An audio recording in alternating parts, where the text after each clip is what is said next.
What's up, everybody? How y'all doing today? Well, today we're knocking something big, huge off my bucket list. I have always wanted to see the Grand Canyon. But hey, just for some quick notes, did you know that the Grand Canyon is actually larger than the state of Rhode Island? The Grand Canyon is roughly, I guess, somewhere around a mile deep, 277 miles long, and 18 miles wide. Well, the park doesn't include, that doesn't include the total canyon. It does measure a whopping 1,904 square miles in total, in comparison to the state of Rhode Island, which is only around 1,200 square miles.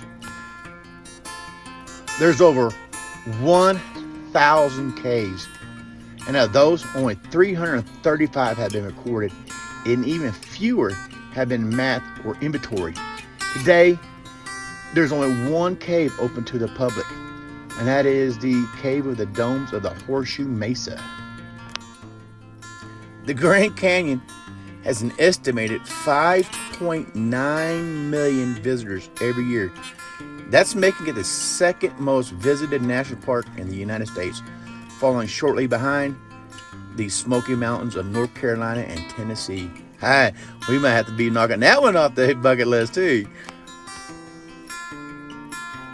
Hey, just as another quick note, I bet you cannot guess what would be the most dangerous animal in the park. You ready for this? It is the rock squirrel. More people are bitten in the park by the rock squirrel than any other animal. So I guess, hey, when you got ADD, don't feed the squirrels. Now, after visiting the park, I realized quickly that the Grand Canyon has tons of things to offer to folks. From mule trips to river rafting down to Colorado to beginner hiking trails to very advanced hardcore hiking trails, which I guess we'll never be doing that one. Now, from Williams, Arizona, you can hop a train, which would be totally cool. I didn't get to do it. Definitely want to do it one day. And once you get to the canyon, you can get in these little pink Jeeps, and I'm sure they'll get you all them cool, awesome photo bucket shots. In 1906, Teddy Roosevelt visited the national park, and then 2 short years later, he made it a national monument. He said, "Leave it as it is. You cannot improve on it. The ages have been hard at work on it, and man can only impair it." Now, there's a long, long list of people trying to make their fame and fortune off the Grand Canyon, and most of them realized that mining was just too difficult to get out of the canyon. But there was this gentleman named by John D. Lee who quickly realized that, hey, the money is in tourism. Now, he was the first person to cater to travelers to the canyon in 1872. He established a ferry system up the Colorado River.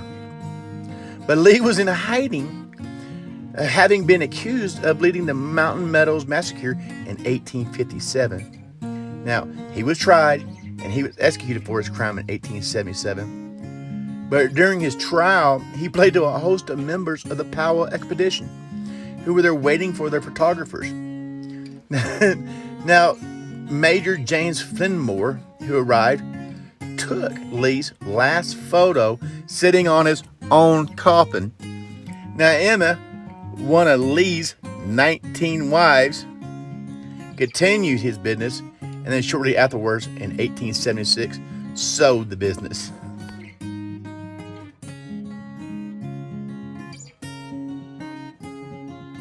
So now, if you've been doing the math, Lee was executed in 1877. Okay, remember his trial was going on. His wife, Emma, sold the business during his trial, Lee not knowing, in 1876. I guess karma has its way, don't it?